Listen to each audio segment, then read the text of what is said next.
Ibnu Sina dikenal di barat sebagai Avicenna. Beliau merupakan tokoh yang berpengaruh dari dunia Islam dan dunia barat abad pertengahan.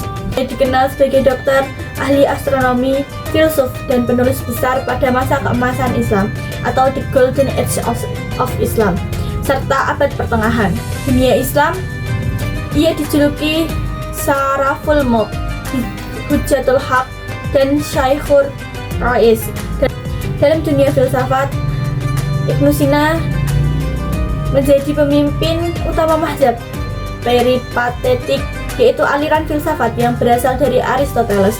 Namun ia tidak hanya mengikuti ajaran Aristoteles, melainkan mengembangkannya hingga menjadi aliran tersendiri yang dikenal sebagai Avicennisme. Nama asli Ibnu Sina adalah Abu Ali al-Husain bin Abdullah bin Hasan bin Ali bin Sina al-Bakhi al-Bukhari. Lahir pada tahun 980 Masehi di Afsana, dekat Bukhara, sekarang wilayah Uzbekistan. Ayahnya berasal dari Balkh, Afghanistan, dan ibunya berasal dari Bukhara. Ayahnya, Abdullah bin Hasan, adalah seorang pejabat dalam pemerintahan Daulah Samaniyah dan sempat menjabat sebagai kepala desa di Harmaitan sebelum pindah ke Bukhara sebagai bagian dari birokrasi kerajaan. Ibnu Sina tumbuh dalam lingkungan keluarga yang berbeda keyakinan.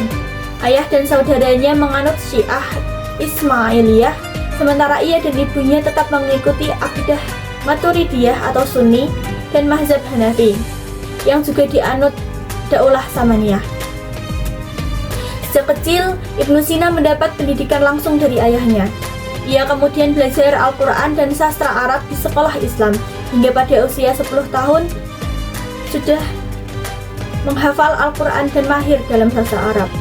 Ia juga belajar aritmatika dari seorang guru asal India, lalu mendalami ilmu keislaman seperti akidah, fikih, dan usul fiqh bersama Syekh Ismail al-Zaid, seorang ulama mazhab Hanafi terkemuka.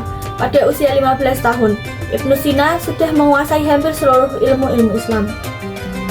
Selanjutnya, ia mulai mempelajari ilmu rasional seperti logika, filsafat, astronomi, dan matematika di bawah bimbingan Abu Abdullah An-Natili, seorang dokter dan filsuf.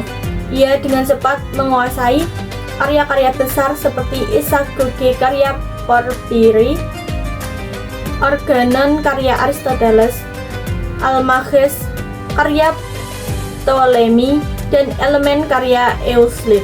Karena dianggap sudah sangat mumpuni, gurunya menyarankan Ibnu Sina untuk belajar secara mandiri. Namun, Ibnu Sina tetap mencari guru lain untuk memperdalam ilmu kedokteran dan filsafat. Hingga akhirnya berguru pada Abu Mansur al-Qumri dan Abu Sahal al-Mashihi. Pada usia 18 tahun, ia telah menguasai berbagai ilmu Yunani dan keislaman secara mendalam. Pada usia 17 tahun, Ibnu Sina diangkat menjadi dokter pribadi Amir Nuh II, penguasa Daulah Samaniyah. Ia menjalani profesi ini selama 4 tahun, hingga tahun 999 Masehi. Ketika Daulah Samaniyah jatuh ke tangan Daulah Karakhaniyah yang menyerbu dan menduduki Bukhara, dalam situasi kacau ini, kemungkinan besar Ibnu Sina dan keluarganya meninggalkan Bukhara karena kedekatan mereka dengan istana Samaniyah membuat posisi mereka tidak aman. Saat Ibnu Sina berusia 21 tahun, ayahnya meninggal dunia. Ia pun menjadi penanggung jawab keluarga. Ia kemudian memutuskan untuk pindah bersama keluarganya ke Jurjens, sekarang Konye Urgens di Turkmenistan, yang saat itu menjadi ibu kota Daulah Ma'muniyah.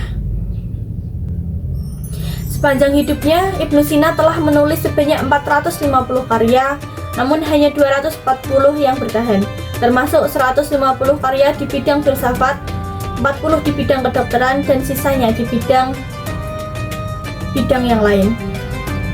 Karyanya yang paling terkenal adalah kitab Asy-Syifa, buku penyembuhan, kemudian ensiklopedia filosofis dan saintifik. Di samping itu juga Qanun fi at-Tibb, kanon kedokteran, sebuah ensiklopedia medis yang dijadikan sebagai teks medis standar universitas-universitas abad pertengahan dunia Muslim maupun Eropa hingga tahun 1650. Bahkan ada yang mengatakan bahwa buku konum fiatif tetap digunakan di universitas-universitas besar di Perancis, Spanyol, Italia, Inggris, dan Jerman.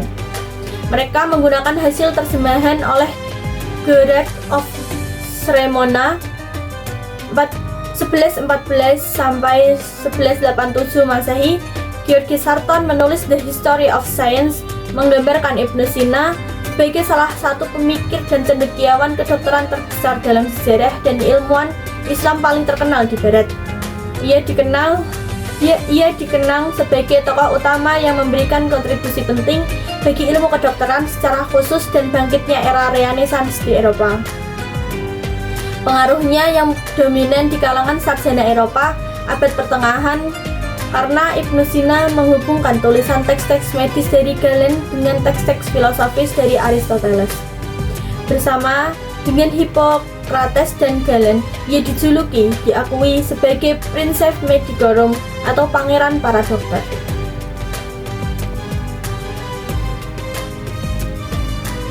Filsafat Ibnu Sina membaginya menjadi 3, yaitu pertama filsafat jiwa atau nafs. Menurut Ibnu Sina, jiwa adalah entitas yang tak kasat mata dan tidak binasa bersama tubuh. Dalam kitab An-Najah, ia menyebutkan bahwa jiwa dan tubuh adalah 2 hal yang berbeda. Ia mengklarifikasikan jiwa menjadi 3. Pertama, jiwa tumbuhan, nafs nabatiyah, yang kemungkinan makhluk hidup bertumbuh dan berkembang biak. Yang kedua, jiwa hewan, nafs hayanawiyah, yang memberi kemampuan bergerak dan merasakan. Ketiga, jiwa manusia, nafs insaniyah, yang memiliki akal dan daya berpikir rasional. Jiwa manusia ini memiliki 2 fungsi, daya praktis yang menghasilkan tindakan dan etika, dan daya teoritis yang menghasilkan pengetahuan abstrak. Kemudian filsafat yang kedua yaitu ketuhanan. Ibnu Sina dikenal dengan konsep filsafat ketuhanannya melalui argumen kemungkinan dalil al-imkan. Ia membagi wujud menjadi 3 wujud wajib yang pasti ada yaitu Tuhan, wujud mungkin yang bisa ada atau tidak ada seperti alam, dan wujud mustahil yang tidak mungkin ada. Menurutnya, alam tercipta bukan dari ketiadaan mutlak, melainkan sebagai limpahan atau emanasi dari wujud Tuhan yang nistaya seperti cahaya dan matahari.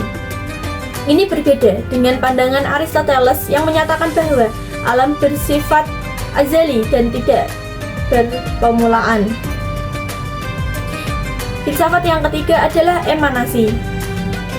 Filsafat emanasi Ibnu Sina dipengaruhi oleh Neoplatonisme dan pemikiran Plotinus yang menyatakan bahwa dari yang esa hanya bisa muncul satu, dari yang wujud Tuhan yang sempurna mengalir keberadaan tingkatan makhluk secara bertahap.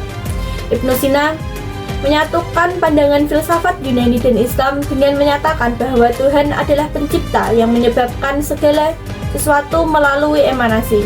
Konsep ini juga ditemukan dalam pemikiran Al-Farabi yang menganggap bahwa Allah melimpahkan wujud dalam secara bertingkat dan akal pertama hingga dunia materi. Kesimpulannya, Ibnu Sina merupakan salah satu tokoh paling berpengaruh dalam sejarah peradaban Islam dan dunia Barat yang memberikan kontribusi besar dalam bidang filsafat, kedokteran, dan ilmu pengetahuan.